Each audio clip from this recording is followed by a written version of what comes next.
도연이가 바람필 사람 같아? 이 바보 같은 년아. 의심하고 못 믿으면 결혼 생활이 어떻게 돼? 남편을 믿어야지. 밥버러지 같은 말을 말자 너 같은 거 집에 들였으면 안 됐는데. 시댁은 왜 저희 이렇게까지 하는 아버지가 건데요? 어떤 분인지 모르고 저를 항상 무시했습니다.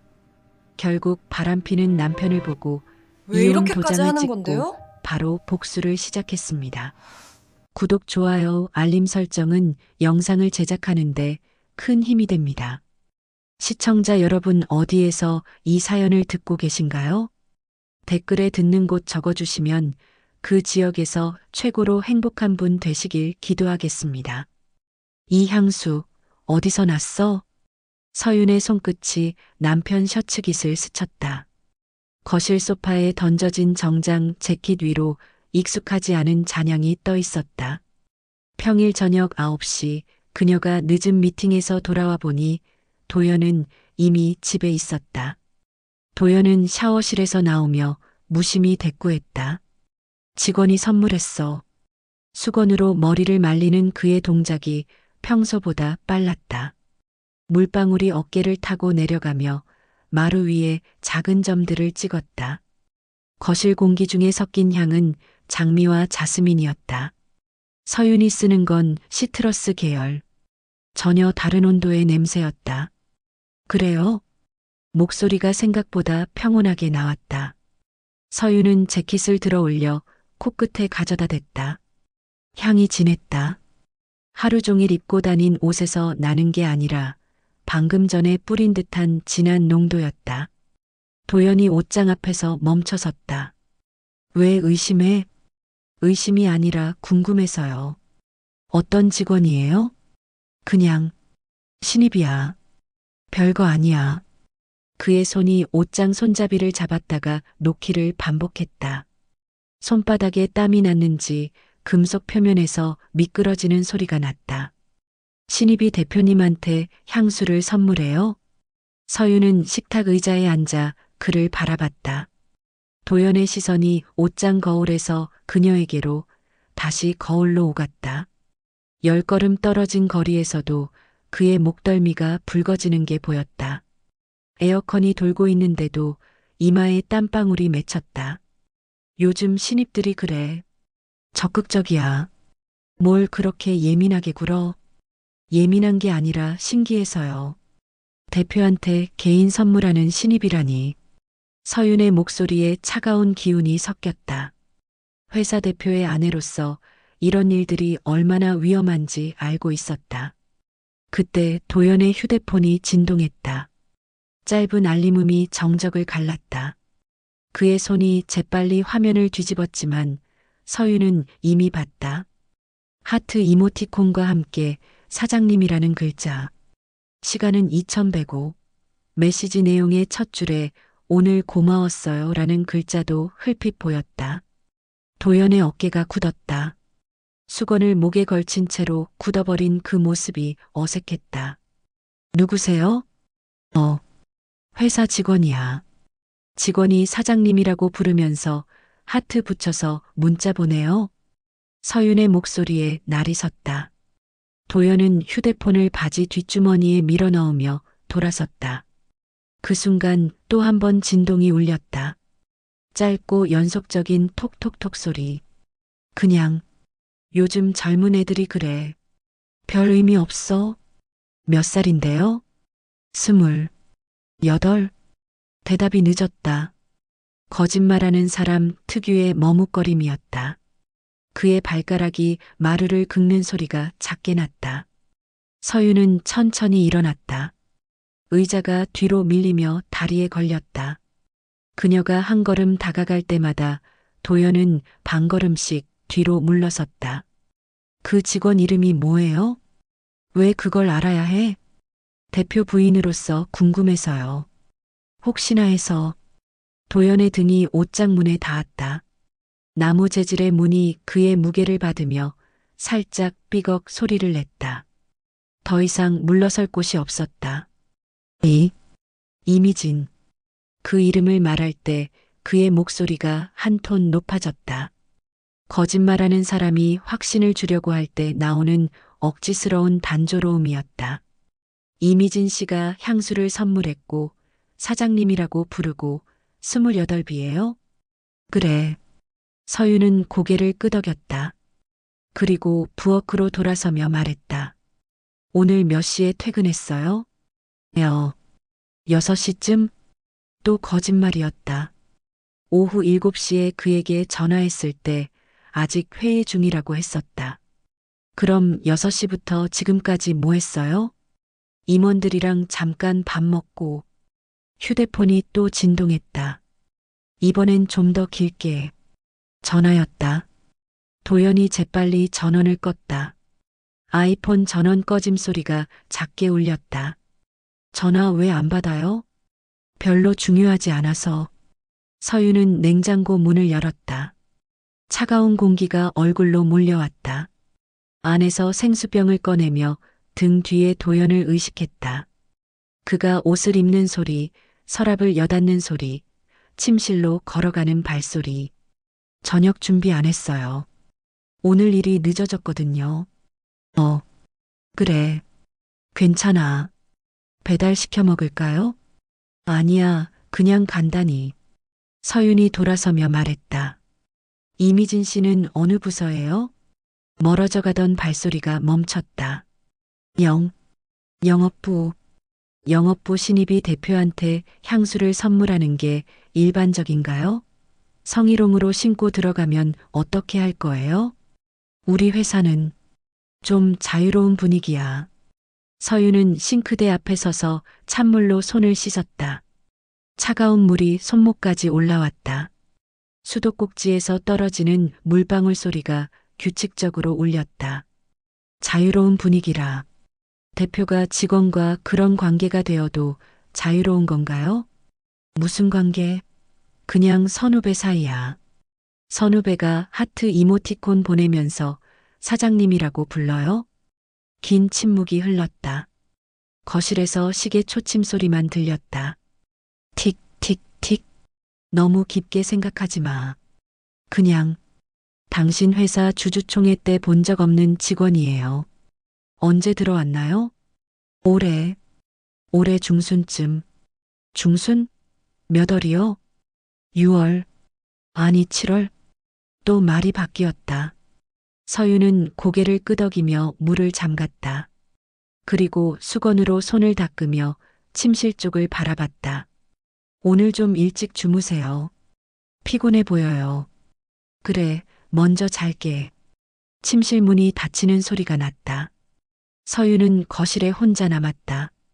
소파에 놓인 도연의 재킷을 다시 들어 올렸다. 향수 냄새가 여전했다. 하지만 이제 그 냄새에서 다른 것도 느껴졌다.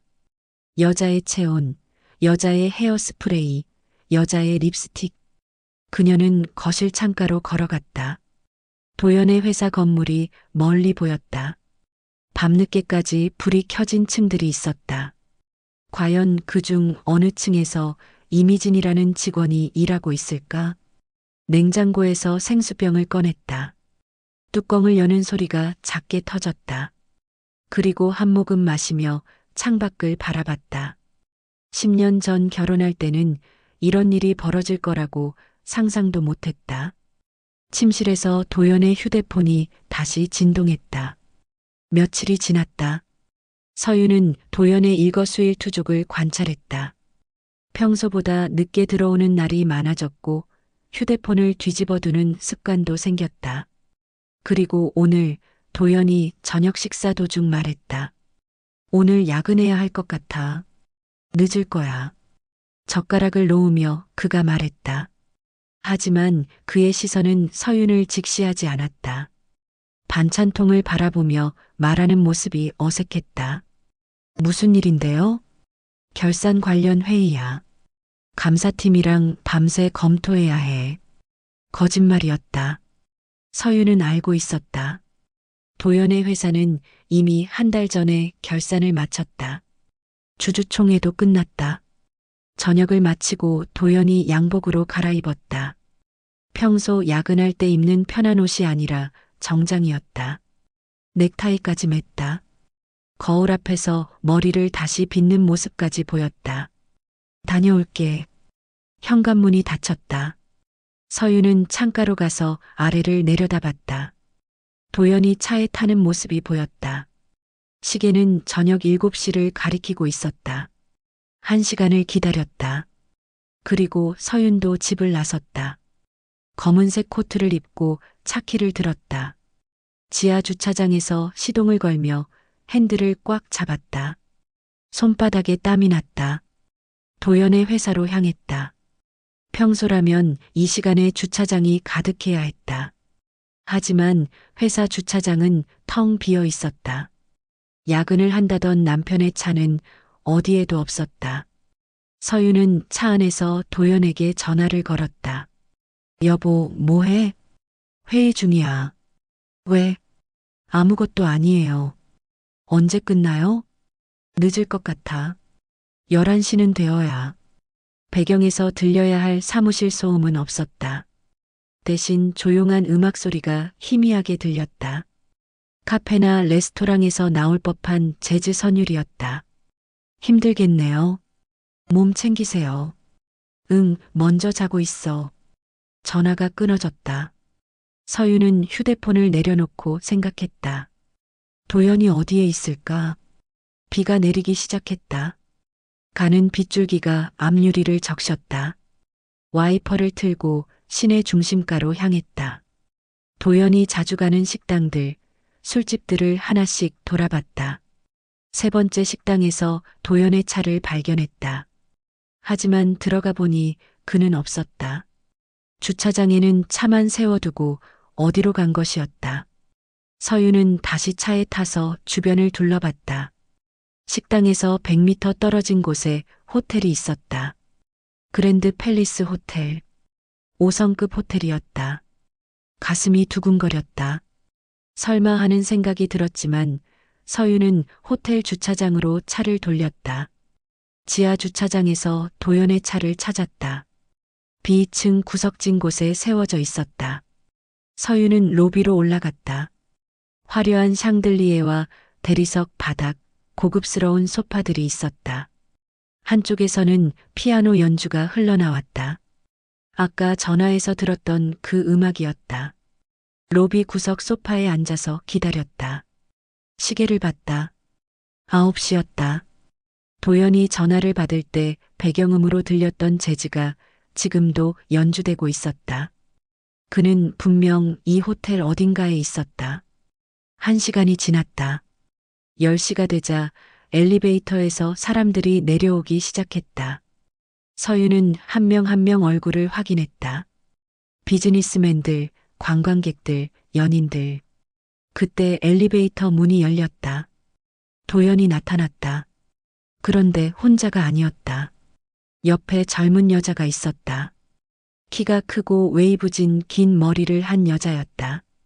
검은색 원피스를 입고 있었고 도연과 팔짱을 끼고 있었다. 서윤의 숨이 멎었다. 심장이 빠르게 뛰기 시작했다. 귀에서 맥박 소리가 들렸다. 도연이 그 여자와 로비를 걸어왔다. 둘의 모습이 자연스러웠다. 익숙해 보였다. 처음 만난 사이가 아니었다.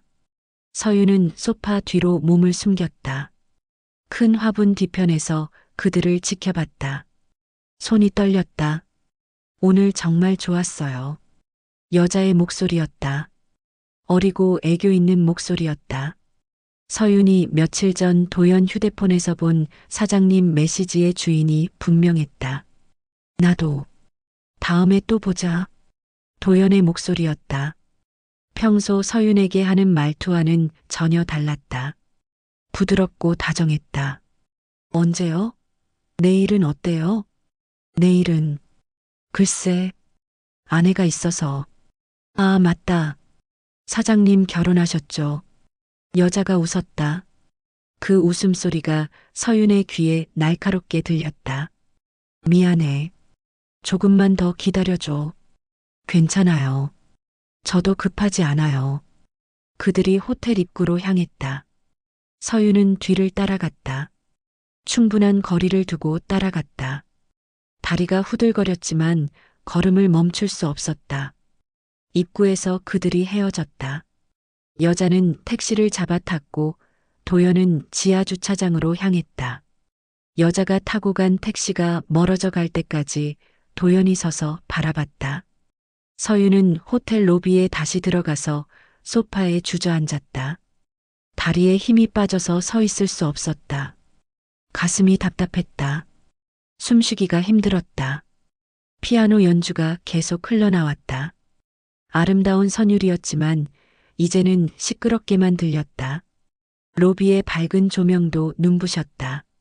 모든 게 과하게 느껴졌다. 휴대폰이 울렸다. 도연이었다. 여보, 회의 끝났어. 지금 집에 가는 길이야. 목소리가 평온했다. 방금 전 다른 여자와 호텔에서 나온 사람의 목소리가 맞나 싶을 정도로 네, 조심히 들어오세요. 목소리가 좀 이상하네. 괜찮아? 졸려서요. 그래, 먼저 자고 있어. 전화가 끊어졌다. 서윤은 휴대폰을 내려놓고 천천히 일어났다. 로비를 나서서 주차장으로 향했다. 발걸음이 무거웠다. 차에 타서 시동을 걸었다. 백미러로 호텔을 바라봤다. 황금색 간판이 네온 사인에 반짝이고 있었다. 며칠 전 맡았던 향수 냄새가 이제야 이해됐다. 집으로 가는 길에 신호등에서 멈췄을 때 앞 차선에서 도연의 차가 보였다. 그도 집으로 가고 있었다. 같은 목적지를 향하지만 이제는 전혀 다른 마음으로 가고 있었다. 아파트에 도착해서 엘리베이터를 탔다. 거울에 비친 자신의 얼굴이 창백했다. 입술도 하얗게 질려 있었다. 집에 들어가서 불을 켰다.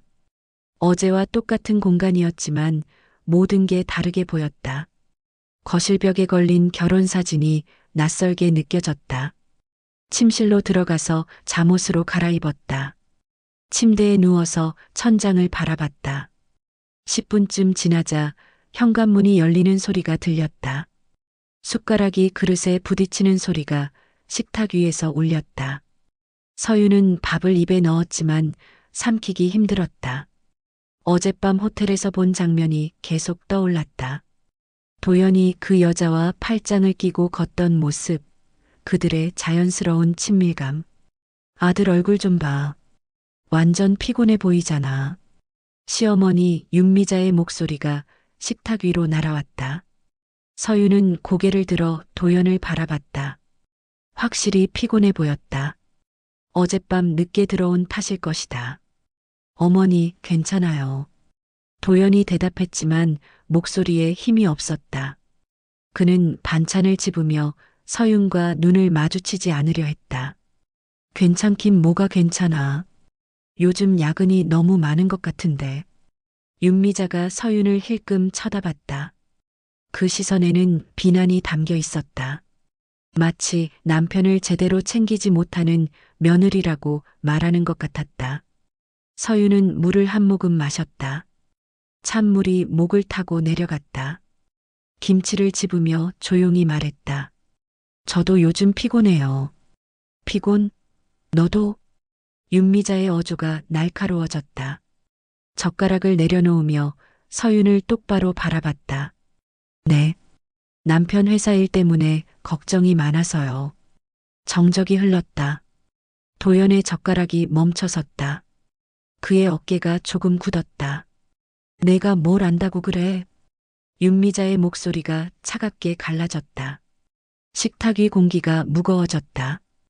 형광등 불빛이 그릇들에 반사되며 차갑게 빛났다. 회사 일이야 도연이가 알아서 하는 거지. 내가 신경 쓸 일이 아니야. 서윤은 숟가락을 내려놓았다. 금속이 도자기에 닿는 소리가 작게 울렸다. 그냥 남편이 힘들어 보여서요. 힘들면 집에서라도 편하게 해줘야지. 그런데 너는 뭐 해준 게 있어? 윤미자의 말이 계속 이어졌다. 서윤은 입술을 꽉 물었다. 어젯밤 호텔에서 본 모습이 떠올랐다. 다른 여자와 편안해하던 도연의 모습. 도연아, 넌 뭐 불편한 거 없지? 윤미자가 아들에게 물었다. 도연은 고개를 들어 잠깐 서윤을 바라봤다가 다시 고개를 숙였다. 별로 없어요.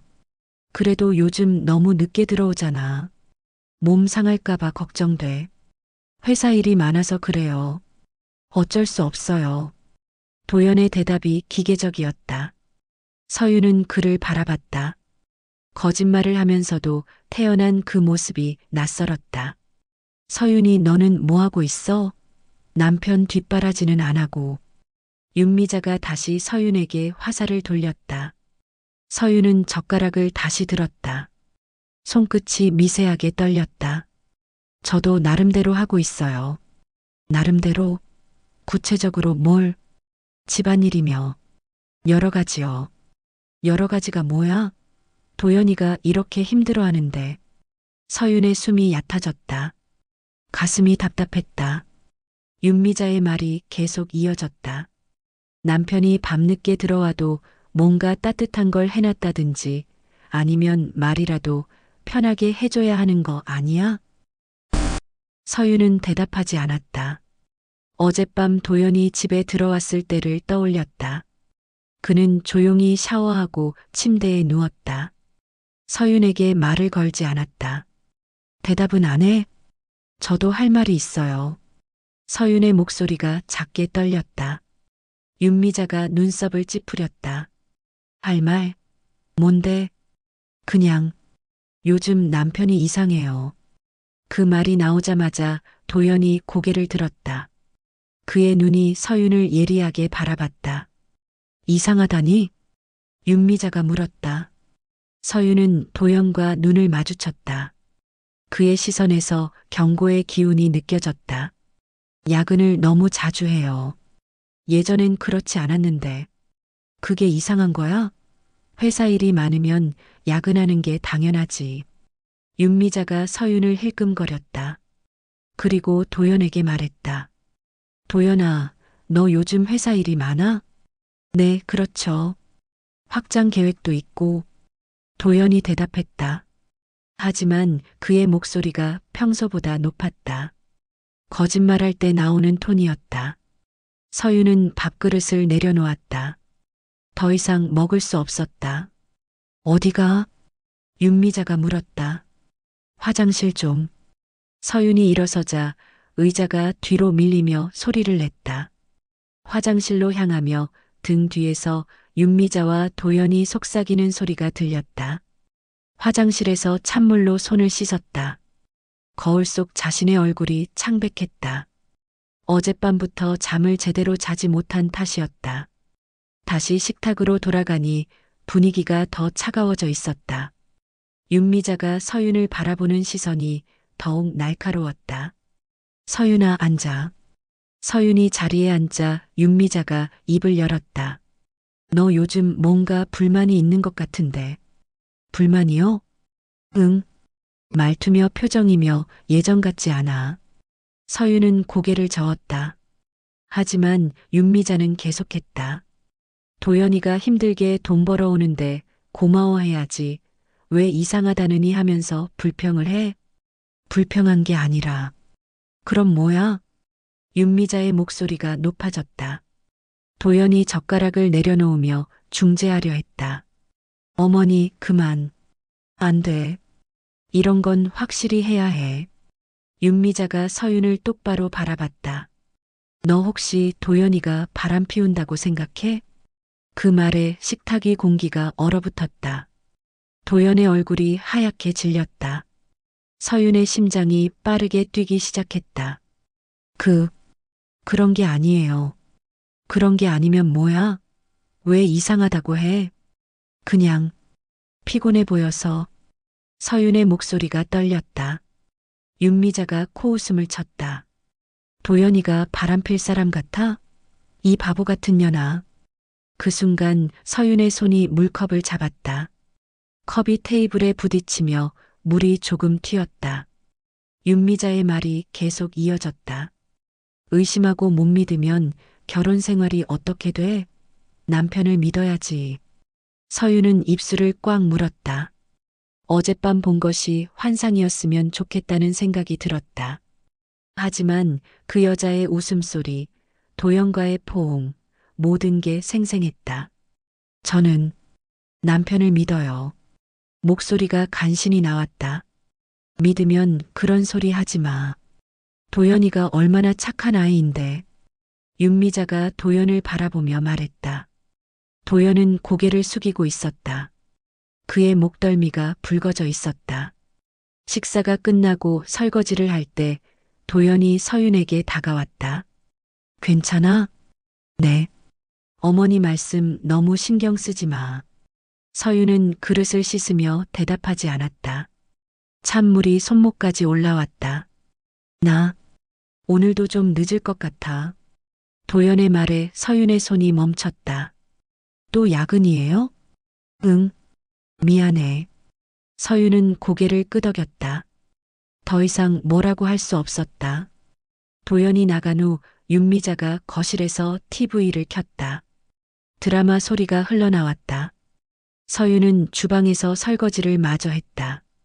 그릇을 닦으며 생각했다. 윤미자의 말처럼 도연을 믿어야 하는 걸까? 하지만 어젯밤 본 것은 부정할 수 없는 현실이었다. 마지막 그릇을 닦고 수건으로 손을 닦았다. 거실에서 윤미자의 웃음소리가 들렸다.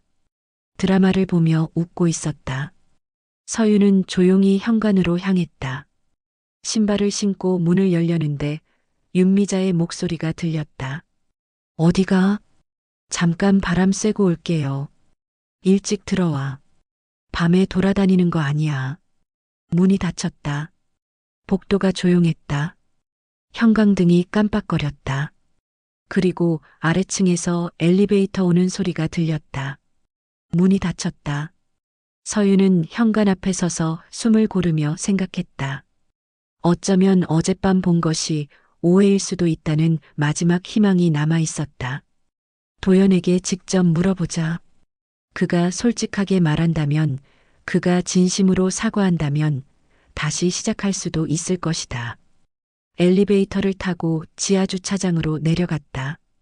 차에 타서 도연의 회사로 향했다. 오후 4시였다.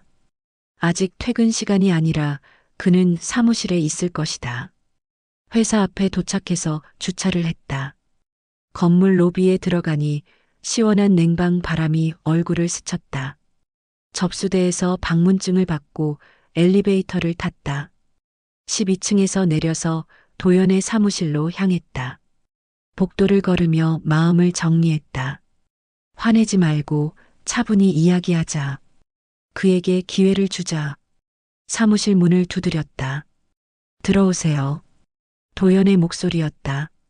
서윤이 문을 열고 들어가자 도연이 고개를 들었다. 컴퓨터 모니터를 보고 있다가 아내를 발견한 그의 표정이 당황스러워 보였다. 서윤아, 왜 왔어? 이야기하고 싶어서요. 서윤은 문을 닫고 도연의 책상 앞 의자에 앉았다. 사무실 안은 따뜻했다. 창밖으로 오후 햇살이 들어와 책상 위를 밝게 비쳤다. 무슨 이야기? 도연이 모니터를 끄고 서윤을 바라봤다. 그의 얼굴에 긴장이 스쳤다. 우리 요즘 이상하지 않아요? 서윤이 조심스럽게 입을 열었다. 도연의 손이 책상 위에서 움직였다. 펜을 만지작거리며 그가 대답했다. 이상하다니? 뭐가? 당신이 달라진 것 같아서요. 예전 같지 않아요. 달라졌다고? 어떻게? 도연의 목소리가 조금 경계하는 듯 했다. 하지만 서윤은 계속했다. 집에 늦게 들어오고 휴대폰도 자주 확인하고 뭔가 바빠 보여요. 회사 일이 많아서 그래. 별다른 이유는 없어. 도연이 고개를 저었다. 그의 시선이 서윤을 직시하지 않았다. 창밖을 바라보거나 책상을 내려다보며 말했다. 서윤은 한 걸음 더 나아가기로 했다. 혹시 저한테 할 말 없어요? 할 말? 숨기고 있는 게 있다면 솔직히 말해줬으면 해요. 그 말에 도연의 손이 멈췄다. 펜을 놓고 서윤을 바라봤다. 그의 눈에서 뭔가 흔들리는 게 보였다. 왜 갑자기 그런 소리를 해? 그냥 우리 관계가 예전 같지 않은 것 같아서요. 서윤의 목소리가 부드러웠다. 비난하는 것이 아니라 걱정하는 아내의 목소리였다. 도연의 얼굴이 조금 누그러졌다. 미안해. 요즘 정말 일이 많아서 너한테 소홀했나 봐. 그런 게 아니에요. 저는 그냥 당신이 힘든 일 있으면 같이 나누고 싶어요. 서윤이 도연의 손을 잡았다. 그의 손이 차가웠다. 도연이 잠시 망설이더니 손을 잡아줬다. 고마워. 별일 없어, 정말. 정말이에요? 응. 도연이 고개를 끄덕였다. 그런데 그 순간 그의 휴대폰이 울렸다. 테이블 위에 놓인 휴대폰 화면에 메시지 알림이 떴다. 서윤도 볼 수 있는 각도였다. 사장님, 오늘 약속 그대로죠? 보낸 사람은 미진이었다. 서윤의 심장이 멎었다. 어젯밤 호텔에서 본 그 여자의 이름이었다. 도연이 재빨리 휴대폰을 뒤집었다. 하지만 이미 늦었다. 서윤은 그 메시지를 봤다. 누구예요? 서윤의 목소리가 떨렸다. 도연의 얼굴이 하얗게 질렸다. 회사 직원이야. 미진이요? 이미진 말고 미진이요? 서윤이 도연의 눈을 똑바로 바라봤다. 도연이 말을 못했다. 며칠 전 이미진이라고 했던 그 이름과 지금의 미진. 거짓말이 들통났다. 당신, 저한테 거짓말한 거예요?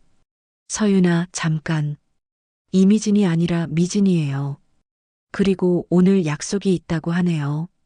서윤의 목소리가 점점 차가워졌다. 도연이 입을 열려고 했지만 말이 나오지 않았다. 어젯밤에도 그 사람이랑 만났죠? 어떻게? 도연의 얼굴이 더욱 창백해졌다. 서윤이 일어섰다. 의자가 뒤로 밀리며 소리를 냈다. 저 어젯밤에 봤어요. 호텔에서 나오는 거. 서윤아. 그랜드 팰리스 호텔이었어요. 당신이 그 여자랑 손잡고 나오는 거 다 봤어요. 도연이 일어나서 서윤에게 다가오려 했다. 하지만 서윤이 한 걸음 뒤로 물러났다. 설명할게. 오해야. 오해요? 뭐가 오해예요? 그건 그냥 회사 일로. 회사 일로 호텔에서 손잡고 나와요? 포옹하고 키스하는 것도 회사 일이에요? 서윤의 목소리가 높아졌다. 도연이 당황하며 사무실 문을 바라봤다. 다른 직원들이 들을까봐 걱정하는 모습이었다. 목소리 좀 낮춰줘. 여기는 회사야. 회사 걱정할 때가 아니잖아요. 서윤이 도연에게 다가갔다. 그의 얼굴을 똑바로 바라보며 말했다. 솔직히 말해요. 그 여자가 누구예요? 직원이야. 정말 직원이라고. 직원이 사장한테 하트 이모티콘 보내면서 약속 잡아요? 도연이 대답하지 못했다. 사무실 안 공기가 무거워졌다. 창밖 햇살은 여전히 밝았지만 둘 사이의 분위기는 차가워졌다. 미안해. 도연이 작은 목소리로 말했다. 뭐가 미안해요? 구체적으로 말해주세요. 그냥 너한테 걱정 끼친 것. 그게 다예요? 서윤이 믿을 수 없다는 표정으로 도연을 바라봤다. 도연이 고개를 숙였다. 서윤아, 우리 집에 가서 이야기하자. 여기서 해요. 지금 당장. 사람들이 들어. 그럼 솔직히 말하세요. 그 여자와 무슨 사이예요? 긴 침묵이 흘렀다. 도연이 책상에 기대서서 한숨을 쉬었다. 그리고 조용히 말했다. 좋아하는 사람이야. 그 말에 서윤의 세상이 무너졌다. 다리에 힘이 빠져서 의자에 주저앉았다. 얼마나 됐어요? 반년 정도. 반년. 서윤이 중얼거렸다. 반년 동안 자신은 아무것도 모르고 살았다. 도연을 믿으며 평범한 일상을 보냈다. 미안해, 서윤아.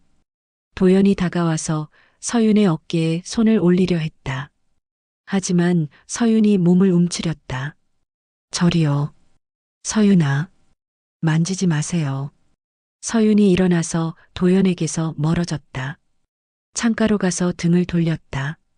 창밖 풍경이 흐릿하게 보였다. 이혼할게요. 서윤의 목소리가 조용히 울렸다. 도연이 놀라서 그녀를 바라봤다. 갑자기 왜? 갑자기요? 당신이 다른 여자랑 반년째 바람 피우고 있는데 갑자기라고 해요? 그렇지만 뭐요? 저한테 더 참으라고 할 거예요? 서윤이 돌아서서 도연을 바라봤다.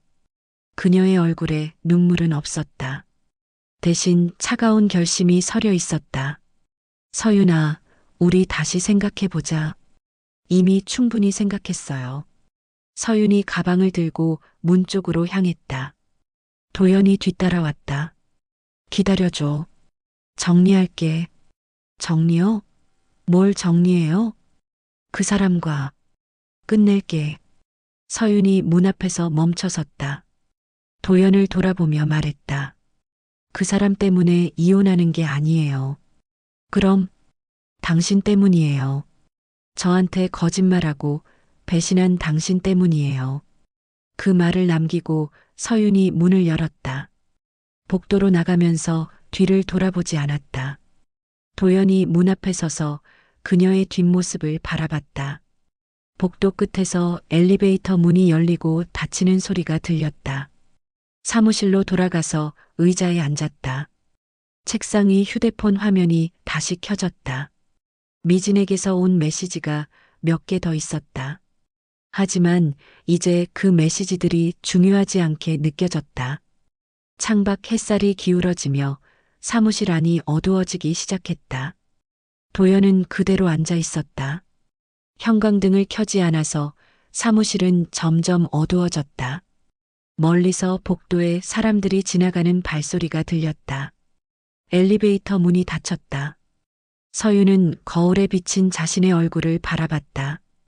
형광등 불빛이 차갑게 내려와 얼굴을 하얗게 만들었다. 12층에서 1층까지 내려가는 동안 아무 소리도 들리지 않았다. 기계음만이 층수를 알려줄 뿐이었다. 로비를 지나 주차장으로 향했다. 발걸음 소리가 콘크리트 바닥에서 메아리 쳤다. 차에 타서 시동을 걸었지만 바로 출발하지 않았다. 핸들에 손을 올린 채 멈춰 있었다. 도연의 말이 귀에 맴돌았다. 좋아하는 사람이야. 그 말이 계속 울렸다. 반년이라는 시간도 미진이라는 이름도 이제는 중요하지 않았다. 중요한 건 그 한 문장이었다. 차를 몰고 집으로 향했다. 신호등에서 멈출 때마다 주변을 바라봤다. 사람들이 걸어가고 다른 차들이 지나갔다. 모든 게 평범했다. 하지만 자신의 세상은 완전히 바뀌어 있었다. 아파트에 도착해서 지하 주차장에 차를 세웠다. 엘리베이터를 기다리며 벽에 기댔다. 차가운 벽면이 등을 통해 전해졌다. 몸의 온도가 점점 내려가는 것 같았다. 집에 들어가니 고요했다. 윤미자는 나간 것 같았다. 거실에 혼자 서 있으니 공간이 더 넓게 느껴졌다. 소파, 식탁, TV. 모든 게 그대로였지만 이제는 남의 집 같았다. 부엌으로 가서 물을 마셨다. 찬물이 목을 타고 내려갔다. 컵을 씻어서 원래 자리에 놓았다. 습관적인 동작이었다. 하지만 이제 그런 습관들이 무의미하게 느껴졌다. 거실 소파에 앉았다. 결혼 사진이 TV 위에 놓여 있었다. 3년 전 찍은 사진이었다. 하얀 드레스를 입은 자신과 턱시도를 입은 도연이 웃고 있었다. 그때는 진짜 행복했다. 아니면 행복하다고 믿었다. 사진 속 도연의 얼굴을 바라봤다. 그때와 지금의 그는 다른 사람 같았다. 아니, 어쩌면 그때의 그가 가짜였을지도 모른다. 진짜 도연을 이제야 본 건지도 모른다. 휴대폰을 꺼내서 연락들을 확인했다. 변명 이런 건 바라지도 않았지만 위자료는 꿈도 꾸지 말라는 메시지가 와 있었다. 창가로 가서 밖을 내다봤다. 해가 기울어져 가고 있었다. 저녁 시간이 다가오고 있다는 뜻이었다. 평소라면 저녁 준비를 해야 할 시간이었다. 하지만 이제 그럴 필요가 없었다. 침실로 들어갔다. 옷장을 열어 자신의 옷들을 바라봤다. 결혼할 때 가져온 옷들과 결혼 후에 산 옷들이 섞여 있었다. 어떤 옷들은 도연이 좋아한다고 해서 산 것들이었다. 이제 그런 기준은 필요 없었다. 침대에 앉아 베개를 만졌다. 부드러운 촉감이 손끝에 전해졌다. 이 침대에서 도연과 함께 잤던 밤들을 떠올렸다. 하지만 그 기억들이 이제는 낯설게 느껴졌다. 그때 그가 진심이었을까? 서랍에서 결혼 반지를 빼서 손바닥에 올려놓았다. 작은 다이아몬드가 빛을 받아 반짝였다. 3년 전 받았을 때는 가장 소중한 것이었다. 이제는 그냥 작은 금속 덩어리였다. 거실로 돌아와서 책상에 앉았다. 서랍을 열어 종이와 펜을 꺼냈다. 무엇인가 써야 할 것 같았다. 하지만 첫 줄부터 막혔다. 무엇을 써야 할지 몰랐다. 종이를 접어서 서랍에 다시 넣었다. 아직 쓸 때가 아니었다. 지금은 그냥 생각할 시간이 필요했다. 정리할 시간이 필요했다. 시계를 봤다. 오후 5시였다. 평소라면 도연이 곧 퇴근 준비를 할 시간이었다. 하지만 오늘은 아닐 것이다. 그는 아마 미진과 만날 것이다. 약속이 있다고 했으니까. 그 생각을 하니까 가슴이 답답했다. 하지만 화가 나지는 않았다.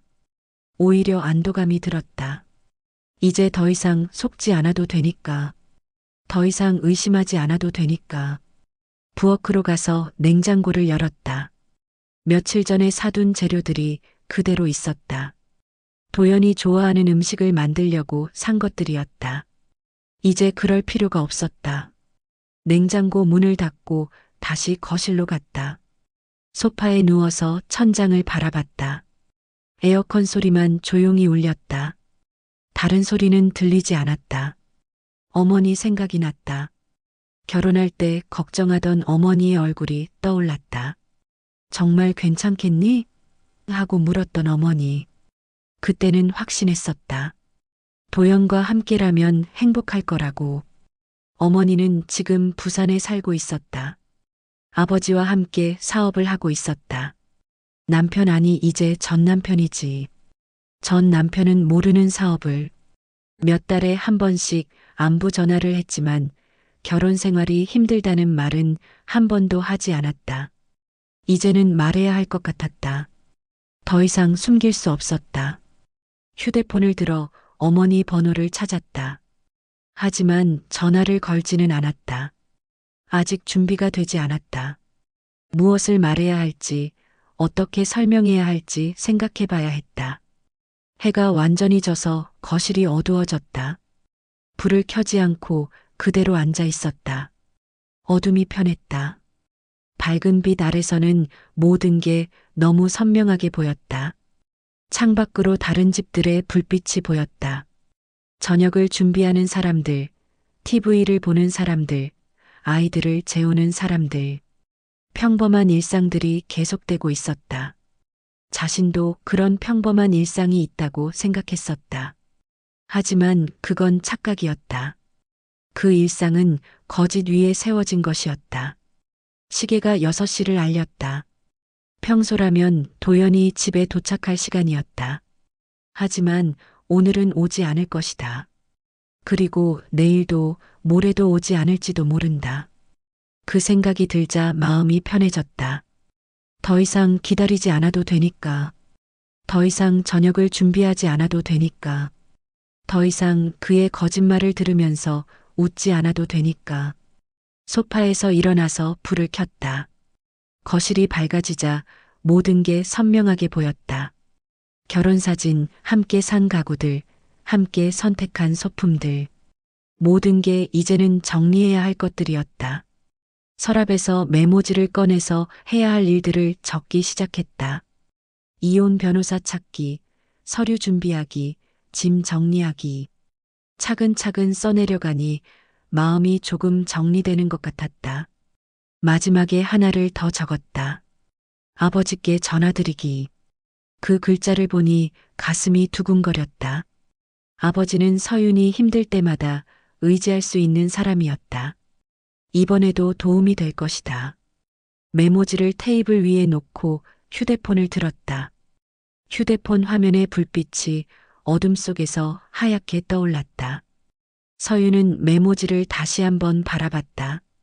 아버지께 전화드리기. 그 글자가 형광등 불빛 아래서 또렷하게 보였다. 손끝이 화면을 스쳤지만 아직 전화를 걸지는 않았다. 시계가 7시를 가리켰다. 아버지는 아직 회사에 있을 시간이었다. 서울에서 종합건설과 부동산 개발업을 하는 아버지는 늘 늦게까지 일했다. 서윤이 어릴 때부터 그랬다. 번호를 누르고 통화 버튼을 눌렀다. 신호음이 몇 번 울렸다. 그리고 익숙한 목소리가 들렸다. 서윤아. 아버지. 갑자기 웬일이야? 목소리가 이상하네. 아버지의 목소리에서 걱정이 묻어났다. 하지만 동시에 여유로움도 느껴졌다. 바쁜 중에도 딸의 전화를 받는 여유가 있는 사람의 목소리였다. 아버지, 저 도연이랑 이혼하려고 해요. 긴 침묵이 흘렀다. 수화기 너머로 아버지가 의자에서 몸을 돌리는 소리가 들렸다. 무슨 일이야? 바람 피웠어요. 다른 여자가 있어요. 그 자식이. 아버지의 목소리가 낮아졌다. 하지만 놀란 것보다는 화가 났다는 톤이었다. 마치 예상했다는 듯한 반응이었다. 확실한 거야? 네. 직접 봤어요. 호텔에서 나오는 걸 봤고 본인도 인정했어요. 그래. 역시 그럴 줄 알았어. 예상하셨어요? 처음부터 마음에 안 들었거든. 너한테는 안 말했지만. 서유는 놀랐다. 아버지가 도연을 좋아하지 않았다는 걸 몰랐다. 왜 말 안 하셨어요? 내가 좋아한다고 했으니까. 하지만 사업 수완도 없고 집안 배경도 그렇고 너한테는 어울리지 않는다고 생각했어. 아버지의 말에서 자신만만함이 느껴졌다. 다른 사람을 평가할 자격이 충분히 있다는 확신이었다. 아버지, 그런데 뭐야? 혹시 복수할 수 있을까요? 복수? 도연이 회사 말이에요. 그 사람들이 저를 무시했거든요. 시어머니도 도연이도. 아버지가 웃었다. 하지만 차가운 웃음이었다. 도연이 회사가 뭐 하는 데야? 중소규모 건설회사요. 아파트 하청 같은 거 하고요. 규모가 어느 정도야? 잘 모르겠어요. 직원이 10명 정도 되는 것 같은데. 그 정도면 작은 회사네. 아버지의 목소리에서 여유가 느껴졌다. 10명 규모의 회사는 그에게 큰 일이 아니라는 뜻이었다. 아버지 회사에서 인수할 수 있어요? 물론이지. 그런 회사 몇십 개라도 사들릴 수 있어. 서윤의 가슴이 두근거렸다. 아버지의 자신 있는 대답이 현실적으로 느껴졌다. 정말요? 서윤아, 아버지가 지금까지 뭘 해왔는지 알지? 강남 재개발 프로젝트만 해도 몇 개를 했는데 그깟 건설 하청업체 하나가 뭐가 어려워? 그 말에 서윤은 아버지의 실제 규모를 실감했다. 평소에 겸손하게 지내셔서 잊고 있었지만 아버지는 정말 큰 사업가였다. 그럼 정말 할 수 있어요? 문제는 할 수 있느냐가 아니라 할 가치가 있느냐야. 가치요? 응. 그 회사를 사들여서 너한테 뭐가 남을지 생각해 봐야지. 서윤은 잠시 생각했다. 그리고 답했다. 자존심이요. 자존심? 네.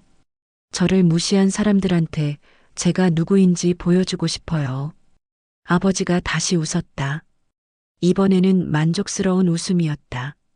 그래, 그거면 충분해. 자존심은 돈으로 살 수 없는 거니까. 그럼 내일 M&어 팀한테 지시할게. 도연이 회사 실사부터 시작하자. 실사요? 회사 재정 상태부터 부채 규모까지 다 파악하는 거야.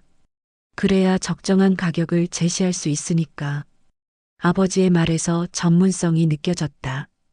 이런 일을 수십 번 해본 사람의 말투였다. 시간은 얼마나 걸려요?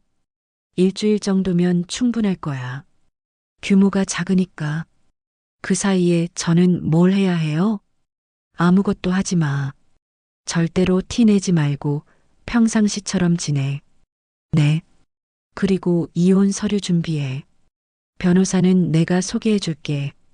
우리 회사 고문 변호사 중에 이혼 전문가가 있어. 서윤의 마음이 든든해졌다. 모든 게 체계적으로 진행될 것 같았다.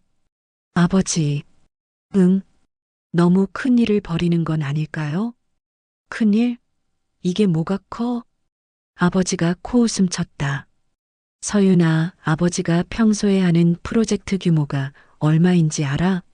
모르겠어요. 이번 달에만 해도 3천억짜리 프로젝트 2개를 진행하고 있어. 도연이 회사 같은 건 아버지한테는 용돈 수준이야. 그 말에 서윤은 아버지의 진짜 규모를 깨달았다. 평소에 소탈하게 지내셔서 잊고 있었지만 아버지는 정말 대단한 사업가였다. 하지만 돈이 아까우시잖아요. 서윤아, 돈은 쓸 때 써야 하는 거야. 특히 내 딸의 자존심을 지킬 때는 더더욱. 아버지의 목소리가 따뜻해졌다. 그리고 사실 이런 회사 하나쯤 사두는 것도 나쁘지 않아. 포트폴리오 다각화에도 도움이 되고. 포트폴리오 다각화요? 그래. 대형 프로젝트만 하다가 중소건설업도 해보는 거지. 시장 테스트 삼아서. 아버지는 이미 비즈니스 관점에서 접근하고 있었다. 단순한 복수가 아니라 사업 기회로 보고 있었다. 아버지, 정말 고마워요. 고맙긴. 내 딸인데. 하지만 뭐야? 도연이나 시어머니가 알면 어떻게 반응할까요? 아버지가 크게 웃었다. 그게 재미있는 부분이지. 그 사람들 표정 한번 보고 싶다. 무서우시지 않아요? 뭐가 무서워? 아버지가 누군지 알잖아. 이 바닥에서 40년 동안 일해온 사람이야. 아버지의 자신감이 서윤에게도 전해졌다. 그럼 언제 알려드릴까요? 이혼 서류에 도장 찍은 직후가 가장 좋을 것 같은데? 왜요? 그래야 그들이 뭘 잃었는지 제대로 깨닫지. 아버지의 계획이 치밀했다. 단순히 회사를 사는 게 아니라 타이밍까지 계산하고 있었다. 아버지, 혹시 제가 그 회사 경영에 참여할 수도 있을까요? 물론이지. 너도 이제 사업을 배워야 할 때야. 정말요? 그래. 도연이 같은 남자한테 휘둘리지 말고 내가 직접 사업을 해봐. 서윤의 가슴이 뛰었다. 새로운 가능성이 열리는 것 같았다. 그럼 내일부터 준비할게요. 좋아. 그런데 서윤아. 네. 한 가지만 약속해. 뭐요? 이 일이 끝나고 나서 후회하지 마. 복수는 달콤하지만 그 후회는 허무할 수도 있거든. 괜찮아요. 후회 안 할 거예요. 확신해? 네. 이건 복수가 아니라 제 인생을 되찾는 거예요. 아버지가 만족스럽게 웃었다. 그래, 그런 마음이면 됐어. 그럼 내일 연락드릴게. 네, 아버지. 정말 감사해요. 감사는 나중에 해도 돼. 일단 성공부터 하자. 전화가 끊어졌다. 서윤은 휴대폰을 내려놓고 거실을 바라봤다. 같은 공간이었지만 이제는 완전히 다르게 보였다. 창밖으로 서울 시내의 불빛들이 반짝였다. 그 불빛들 사이에 아버지의 건물들도 있을 것이고 도연의 회사도 있을 것이다. 며칠 후면 모든 게 바뀔 것이다. 서윤은 소파에서 일어나 침실로 향했다. 내일부터는 새로운 전쟁이 시작될 것이다. 하지만 이번에는 혼자가 아니었다. 500억 자산가인 아버지가 뒤에 있었다. 멀리서 엘리베이터 오는 소리가 들렸다. 현관문이 열리는 소리가 정적을 갈랐다. 서윤은 거실 소파에 앉아 서류를 정리하고 있었다. 이혼 합의서, 재산분할 협의서, 양육권 포기각서, 아버지가 소개해준 변호사가 준비해온 서류들이었다. 형광등 불빛이 하얀 종이 위에 차갑게 내려앉았다. 도연의 발소리가 현관에서 거실로 다가왔다. 평소보다 느린 걸음이었다. 뭐야, 이거. 도연이 식탁 위에 놓인 서류들을 발견했다. 그의 목소리에 당황이 섞여 있었다. 서윤은 고개를 들어 그를 바라봤다. 3일 만에 보는 얼굴이었다. 그동안 도연은 집에 들어오지 않았다. 아마 미진과 함께 있었을 것이다. 이혼 서류예요. 서윤의 목소리가 평온했다. 도연이 서류를 집어들었다. 종이가 바스락거리는 소리가 거실에 울렸다. 갑자기 왜 이런 걸? 갑자기가 아니에요. 며칠 전에 말했잖아요. 도연이 서류를 읽으며 얼굴이 하얗게 변했다. 재산분할 조항을 보고 있는 것 같았다. 이게 뭐야? 재산분할 없음? 네. 왜? 법적으로 절반은 내 거잖아. 서윤이 일어나서 창가로 걸어갔다. 저녁 노을이 아파트 사이로 스며들고 있었다. 필요 없어요. 필요 없다니? 도연의 목소리가 높아졌다. 하지만 서윤은 돌아보지 않았다. 당신 재산이 필요하지 않다는 뜻이에요. 무슨 소리야? 이 집만 해도 30억인데. 30억이 뭐 대단한가요? 서윤이 돌아서며 말했다. 그 말에 도연이 멈췄다. 뭐라고? 30억이 큰 돈인가요? 서윤의 목소리에 차가운 기운이 섞였다. 도연이 그녀를 이상하게 바라봤다. 서윤아, 너 뭔가 이상해. 이상한 게 아니라 정신을 차린 거예요. 그 말에 도연의 어깨가 굳었다. 서류를 내려놓으며 서윤 맞은편 의자에 앉았다. 서윤아, 우리 다시 생각해보자. 이미 생각 다 했어요. 미진이랑은 정리했어. 더 이상 만나지 않기로 했다고. 서윤이 코웃음을 쳤다. 그게 중요한 게 아니에요. 그럼 뭐가 중요해? 당신이 저를 속였다는 거, 거짓말했다는 거, 그리고 서윤이 잠시 말을 멈췄다. 도연이 숨을 죽이며 그녀를 바라봤다. 저를 무시했다는 거예요. 무시? 언제 내가 너를 무시했어? 항상이요. 시어머니 앞에서도 친구들 앞에서도 저는 항상 도연이 아내 정도였죠. 도연이 입을 열려다 다시 닫았다. 할 말이 없었다. 그리고 제일 중요한 건 서윤이 일어나서 도연에게 다가갔다. 당신이 저를 얕봤다는 거예요. 얕봤다고? 무슨 뜻이야? 제가 당신 없이는 못 살 거라고 생각했죠? 바람 피워도 어쩔 수 없이 참을 거라고 생각했고요. 도연의 얼굴이 붉어졌다. 서윤의 말이 정확했기 때문이었다. 그건 맞죠? 서윤이 도연의 눈을 똑바로 바라봤다. 도연이 고개를 숙였다. 미안해. 미안하다고 해서 해결될 일이 아니에요. 서윤이 다시 소파로 돌아가 앉았다. 거실에 정적이 흘렀다. 밖에서 차 지나가는 소리만 희미하게 들렸다. 서윤아. 네. 정말 끝인 거야? 네. 다시 생각할 여지는 없고? 없어요. 도연이 한숨을 길게 쉬었다. 그리고 서류를 다시 집어들었다. 위자료도 없네? 네. 왜? 내가 잘못했는데. 필요 없으니까요. 도연이 이상하게 서윤을 바라봤다. 뭔가 석연치 않다는 표정이었다. 서윤아, 너 혹시... 뭐요? 다른 남자 있어? 서윤이 웃었다. 진짜 웃음이었다. 그렇게 생각하시면 편하시겠네요. 그럼 왜 이렇게 시원시원하게 포기해? 예전 같으면 울면서 매달렸을 텐데. 예전과 지금이 다르니까요. 뭐가 달라? 서윤이 일어나서 부엌으로 갔다. 냉장고에서 물을 꺼내 마셨다. 차가운 물이 목을 타고 내려갔다. 제가 누구인지 알았거든요. 누구인지?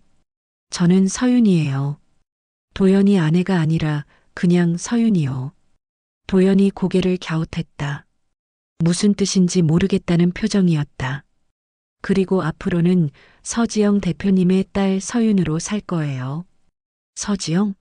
누구야 그게? 서윤이 미소를 지었다. 도연이 자신의 아버지 이름도 모른다는 게 놀랍지 않았다.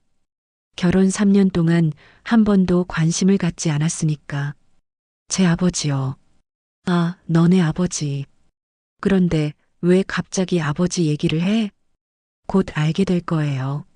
서윤이 의미심장하게 말했다. 도연이 더 이상하게 바라봤다. 서윤아, 너 정말 뭔가 이상해.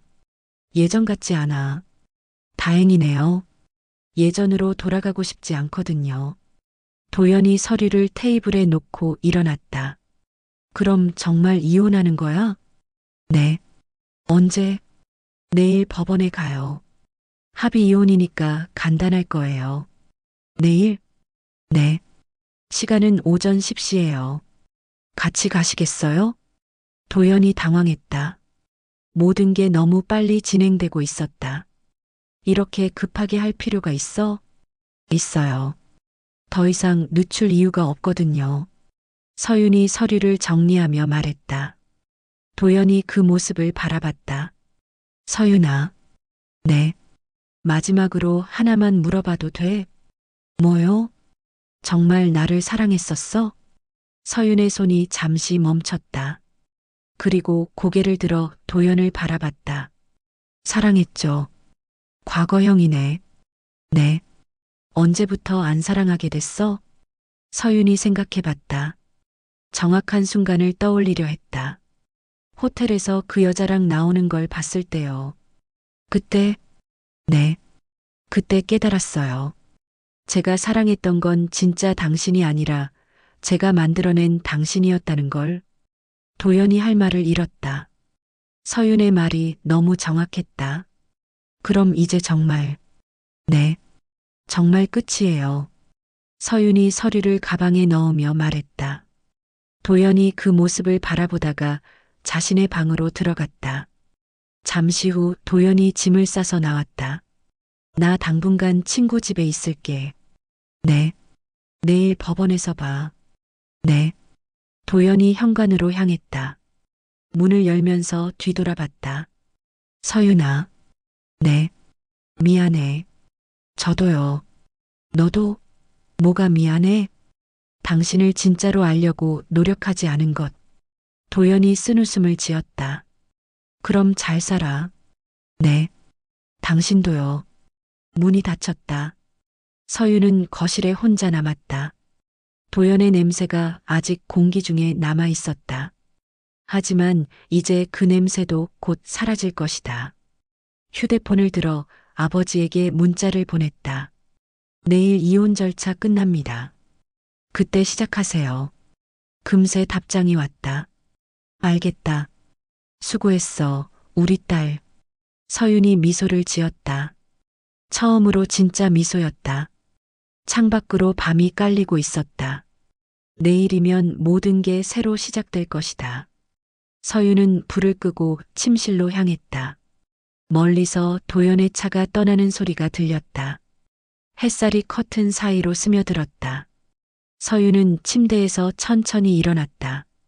시계를 보니 오전 9시였다. 평소보다 늦게 일어난 것이다. 하지만 급할 일이 없었다. 더 이상 누군가의 아침을 챙겨야 할 필요도, 시어머니의 눈치를 볼 필요도 없었다. 창문을 열자 시원한 바람이 들어왔다. 5월의 공기가 얼굴을 스쳤다. 아래쪽에서 아이들이 뛰노는 소리가 들렸다. 평범한 일상의 소리들이었다.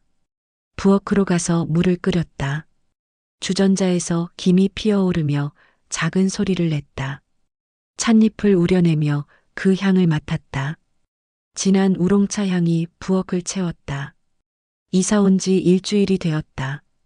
강남의 새 아파트는 이전 집보다 작았지만 밝았다. 무엇보다 온전히 자신만의 공간이었다. 아버지가 사준 집이었다. 새 출발에는 새 집이 어울리지라고 아버지가 말했었다. 그리고 실제로 이 집에서는 모든 게 다르게 느껴졌다. 거실 테이블에 앉아 차를 마셨다. 따뜻한 찻잔이 손바닥에 전하는 온기가 좋았다. 예전에는 이런 여유를 가져본 적이 없었다.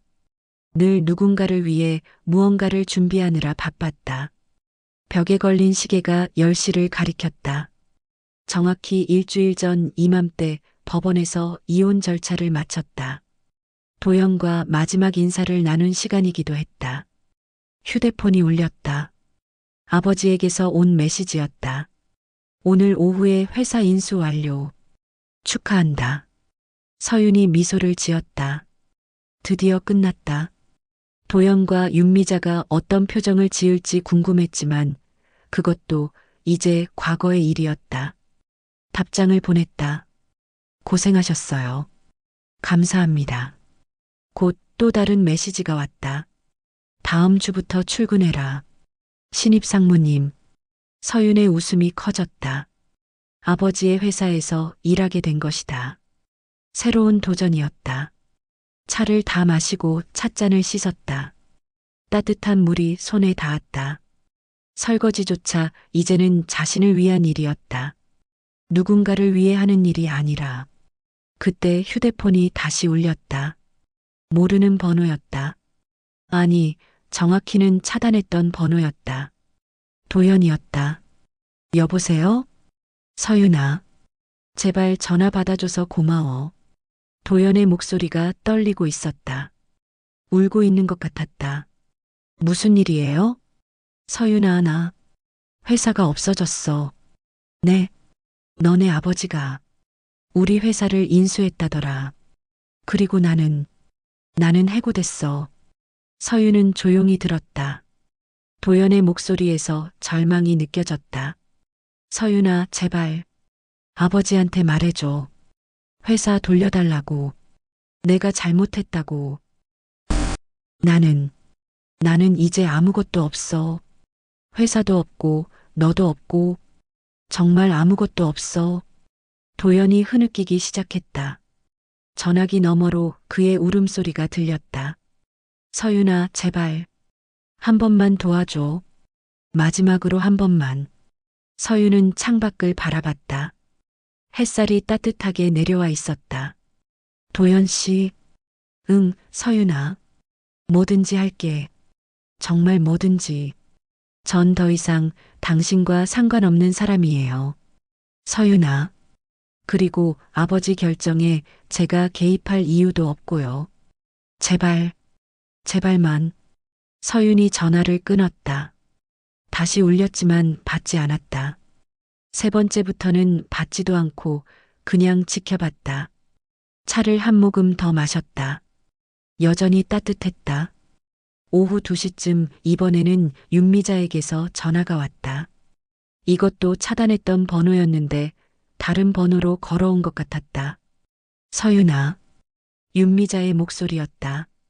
평소의 거만한 톤이 아니었다. 조심스럽고 떨리는 목소리였다. 네. 서윤아. 미안해. 그 말에 서윤이 놀랐다. 윤미자가 자신에게 미안하다고 말하는 걸 처음 들었다. 갑자기 왜 그러세요? 내가 너를 너무 못되게 대했구나. 윤미자의 목소리가 떨렸다. 울고 있는 것 같았다. 도연이가 지금 어떻게 됐는지 알지? 회사도 없어지고. 네, 들었어요.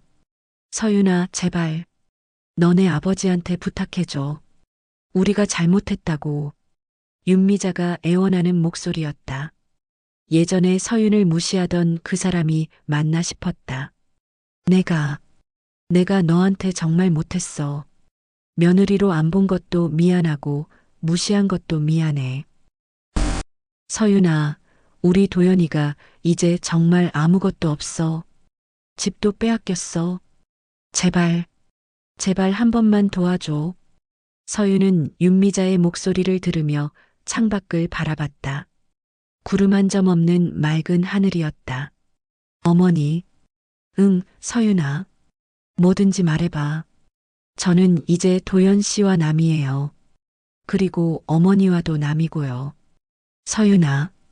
죄송하지만 도와드릴 수 없어요. 서윤아, 제발. 내가 무릎 꿇을게.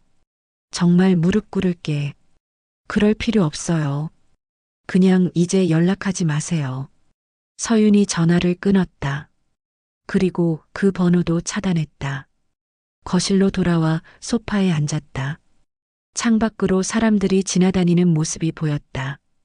각자의 일상을 살아가는 사람들이었다. 서윤도 이제 그들 중 하나가 되었다. 책상 서랍을 열어 새 명함을 꺼냈다. 서지영 건설 상무이사 서윤이라고 적혀 있었다. 자신의 이름으로 된 첫 번째 명함이었다. 누군가의 아내가 아닌 온전히 자신만의 이름으로. 명함을 만지며 생각했다. 3년 전 결혼할 때는 이런 미래를 상상할 수 없었다. 그때는 도연과 함께하는 평범한 가정주부의 삶만 그렸었다. 하지만 인생은 예상과 다른 길로 흘렀다. 아프기도 했지만 결국 더 나은 곳으로 이끌어 주었다. 오후 5시쯤 한 명의 기자에게서 전화가 왔다. 서윤 씨? 낯선 남자 목소리였다. 네, 누구세요? 저는 김기용 기자입니다. 경제신문사에서 일하는데요. 기자요? 네. 서지영 건설의 M&A 건으로 연락드렸습니다. 인터뷰 요청드리고 싶어서요. 서윤이 놀랐다. 벌써 언론에 알려진 것이었다. 죄송하지만 인터뷰는 어려울 것 같아요. 간단한 질문 몇 개만이라도. 정말 죄송해요. 전화를 끊었다. 이제 정말 끝났다는 실감이 났다. 세상이 알게 된 것이다. 잠시 후 아버지에게서 전화가 왔다. 기자들 연락 왔지? 네, 방금 한 명 왔어요. 당분간 인터뷰는 하지 마. 아직 정리할 게 있어서. 네, 알겠어요. 그런데 아버지. 응? 도연이랑 시어머니한테서 전화 왔어요. 그래. 뭐라고 하던? 살려달라고, 회사 돌려달라고 하더라고요. 아버지가 웃었다. 그럴 줄 알았어. 어떻게 대답했어? 거절했어요. 잘했다. 그런 사람들한테 동정은 독이야. 네. 그리고 서윤아. 네. 오늘 저녁 같이 먹자. 축하주나 한잔하고. 좋아요. 전화를 끊고 서윤은 옷장으로 갔다. 정장들이 깔끔하게 정리되어 있었다. 내일부터 입을 옷들이었다. 새로운 시작을 위한 옷들. 그중 검은색 재킷을 꺼내 입어봤다. 거울 속 자신이 달라 보였다. 더 단단해 보였고 더 자신 있어 보였다. 오후 5시쯤 창밖으로 노을이 지기 시작했다. 하늘이 주황빛으로 물들었다. 서윤은 발코니로 나가 그 광경을 바라봤다. 멀리 도시의 빌딩들이 보였다. 그중 어디엔가 도연이 있을 것이고 윤미자도 있을 것이다. 하지만 이제 그들과는 다른 세상에 살고 있었다. 바람이 불어와 머리카락을 흩날렸다. 5월의 바람은 따뜻했다. 모든 게 새로 시작되는 계절의 바람이었다. 저녁 준비를 위해 샤워를 했다. 따뜻한 물이 몸을 감쌌다. 이 모든 것이 자신을 위한 시간이라는 게 여전히 신기했다. 머리를 말리며 거울을 봤다. 얼굴이 밝아져 있었다. 한 달 전만 해도 창백하고 지쳐 보였는데 이제는 생기가 돌고 있었다. 옷을 입고 가방을 챙겼다. 아버지와의 저녁 약속 시간이 다가오고 있었다. 현관에서 신발을 신으며 집을 돌아봤다. 이제 이곳이 진짜 집이었다. 누구의 눈치도 보지 않고 누구에게도 맞추지 않아도 되는 곳. 문을 잠그고 엘리베이터를 기다렸다. 복도에 걸린 그림이 눈에 들어왔다. 들꽃이 그려진 그림이었다. 소박하지만 예뻤다. 아버지가 기다리는 식당으로 향했다. 오늘은 정말 축하할 만한 날이었다. 새로운 시작을 축하하는 날. 창밖으로 도시의 불빛들이 흘러갔다. 그 불빛들 하나하나가 누군가의 삶이었다. 그리고 그 중 하나가 자신의 새로운 삶이었다. 식당에 도착해 차를 세웠다. 아버지가 입구에서 기다리고 있었다. 환한 미소를 짓고 있었다. 우리 딸 왔네. 아버지. 포옹을 했다. 따뜻했다. 진짜 가족의 온기였다. 식당 안으로 들어가며 서윤은 뒤돌아봤다. 창밖으로 보이는 도시의 야경이 아름다웠다. 그리고 그 도시 어딘가에서 새로운 이야기가 시작되고 있었다. 자신의 이야기가. 햇빛이 레스토랑 창문을 통해 들어와 테이블 위에 따스하게 내려앉았다. 잔에 담긴 물이 작은 파문을 일으키며 빛을 반사했다. 그리고 바깥에서는 저녁 바람이 나뭇잎을 스치며 지나갔다.